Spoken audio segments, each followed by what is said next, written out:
Hello viewers, welcome to Sarkar guide YouTube channel. আজকে যারা school service কমিশনের group C এবং group D form fill up করতে চেয়েছিলেন কিন্তু ওয়েবসাইটের সমস্যা থাকার কারণে করতে পারেননি, তারা এখন ফর্ম ফিল আপ করতে পারবেন। এখন ওয়েবসাইট খুব স্মুথভাবে চলছে।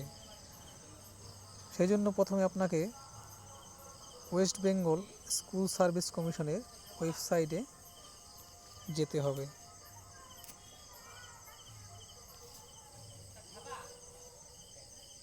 যাওয়ার পরে প্রথমেই যে লিঙ্কটি দেখতে পাচ্ছেন সেখানে ক্লিক করবেন। এই রকম ইন্টারফেস আসার পর আপনারা নিচের দিকে একটু স্ক্রল করে রেজিস্টার বলে যে অপশনটা আছে সেখানে ট্যাপ করবেন। এরপর ওকে করবেন। করার পর এখানে নিচের একদম নিচের যে 3 নম্বর অপশনটা আছে, ফার্স্ট এসএলএসটি এনটিএস 2025 রেজিস্ট্রেশন, এখানে ক্লিক করবেন। ক্লিক করার পর আপনি যদি দুটো ফর্ম ফিল আপ করতে চান, গ্রুপ সি এবং গ্রুপ ডি একই সাথে, তাহলে আপনাকে দুটোই এখানে ক্লিক করে দিতে হবে। আবার যদি একটা করতে চান তাহলে যে কোনো একটাতে সিলেক্ট করবেন। এরপর নিজের নাম, যেটা স্কুল লিভিং সার্টিফিকেটে দেওয়া আছে, ফুল নেমটা লিখতে হবে।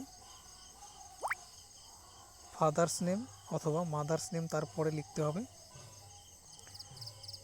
তারপর ক্যাটাগরি সিলেক্ট করতে হবে। আপনি যদি জেনারেল হয়ে থাকেন জেনারেল সিলেক্ট করবেন, আদারওয়াইজ যে ক্যাটাগরির মধ্যে আপনারা পড়ছেন সেটা সিলেক্ট করবেন। এরপরে সার্টিফিকেট নাম্বারটি আপনাকে এখানে বসাতে হবে। কিন্তু এক্ষেত্রে মনে রাখবেন, যাদের ওবিসি এ অথবা বি ক্যাটাগরি তাদের সার্টিফিকেট নাম্বারটা দেওয়া বাধ্যতামূলক নয়। যদি কারো থেকে থাকে দিয়ে দিতে পারেন। এরপরে আসবেন সাব ক্যাটাগরিতে।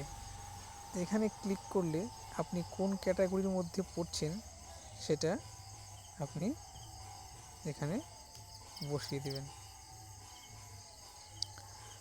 তারপর জেন্ডার, আপনার জেন্ডার সিলেক্ট করবেন। এরপর ইমেল অ্যাড্রেস, আপনার একটা ইমেল অ্যাড্রেস বসিয়ে দিবেন। বসিয়ে দেওয়ার পরে আপনি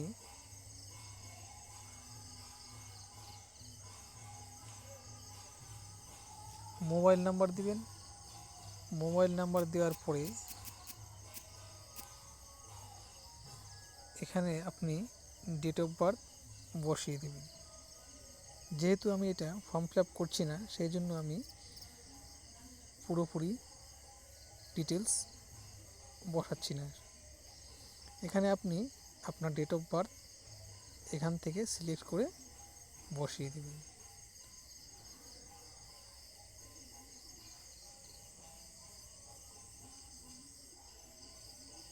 দেওয়ার পর আপনার রিলিজিয়ান এখান থেকে সিলেক্ট করবেন।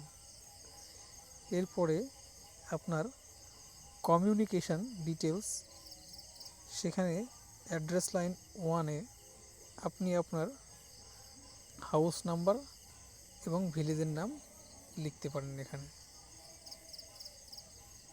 তারপরে অ্যাড্রেস লাইন 2-তে আপনি পোস্ট অফিস, ব্লক অথবা মিউনিসিপ্যালিটি এবং পুলিশ স্টেশন লিখতে পারেন। ডিস্ট্রিক্ট সিলেক্ট করবেন। তারপরে আপনি চলে আসবেন পিনকোডে। স্টেট অটোমেটিক্যালি সিলেক্ট করাই আছে, পিনকোডে চলে আসবেন। আপনার যে পিনকোড সেটা আপনি এখানে দিয়ে দেবেন। এরপর আপনি একটা পাসওয়ার্ড ক্রিয়েট করবেন এবং সেই পাসওয়ার্ডটি এখানে আপনি ক্রিয়েট করার পরে, লেখার পরে সেটা আপনি ক্যাপিটাল লেটার,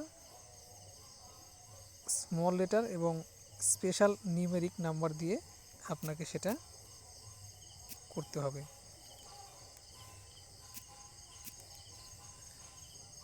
যখনই আপনার পাসওয়ার্ড ক্রিয়েট করা হয়ে যাবে সঠিকভাবে, নিচের লাইনটা সবুজ হয়ে যাবে এবং সেই একই পাসওয়ার্ডটা আপনাকে কনফার্ম করার জন্য নিচে দিতে হবে। তারপরে রেজিস্টার অপশনে ক্লিক করতে হবে। ক্লিক করলেই আপনার রেজিস্ট্রেশন কমপ্লিট হয়ে যাবে।